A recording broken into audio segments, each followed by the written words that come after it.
call the honourable member for Dunkley. Thank you, Deputy Speaker. Well, it's more than 1,000 days since Prime Minister Morrison and the former Attorney-General promised Australians a federal anti-corruption commission. But like so much else, the Morrison government has failed to deliver it. It has stopped debate in this parliament when we've tried to talk about establishing a federal anti-corruption commission. The Prime Minister hasn't even bothered to introduce legislation into the parliament to try to establish an ICAC.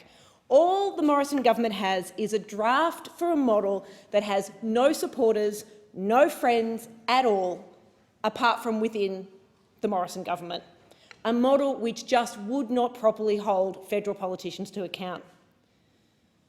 What have we seen under this Morrison government? Today, we've heard reports that 2 of the Prime Minister's closest friends were handpicked to receive $80,000 from Home Affairs to set up their own quarantine business. But apparently no one in the Morrison government seems to know anything about it. And that's just the latest scandal. There's some other legacies of this tired Morrison government: sports rorts, car park rorts. Cannonook and Seaford were promised commuter car parks. Money's been taken away. Where's the promised car park for Frankston? Secret $1 million donations, tipping off the media about AFP raids, robo-debt. Grassgate, where there was a failure to declare a meeting with officials about critically endangered grasslands, which the minister apparently had a financial interest in a company that was under investigation for poisoning them. Watergate, using forged documents to attack political rivals. The sale of the Leppington Triangle land near Western Sydney Airport for $30 million, although it was only worth $3 million.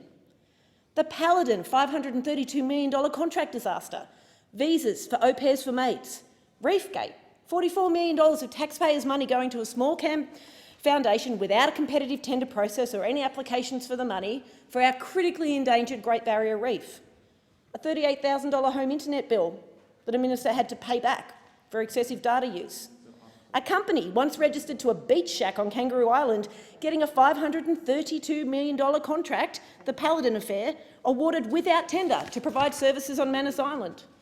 Jobs for Mates, an administrative appeals tribunal with 65 former Liberal Party staffers, former Liberal or National politicians, party donors, members, unsuccessful Liberal candidates or Liberal government employees.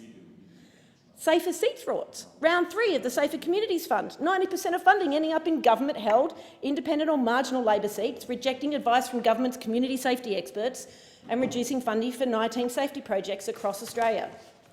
Despite the Prime Minister's efforts and pretence to say that it's the opposition's fault that there's no ICAC, it is this government's failure to deliver a proper anti-corruption commission that will be its legacy. You want to hold politicians to account? Vote Labor. I call the honourable member for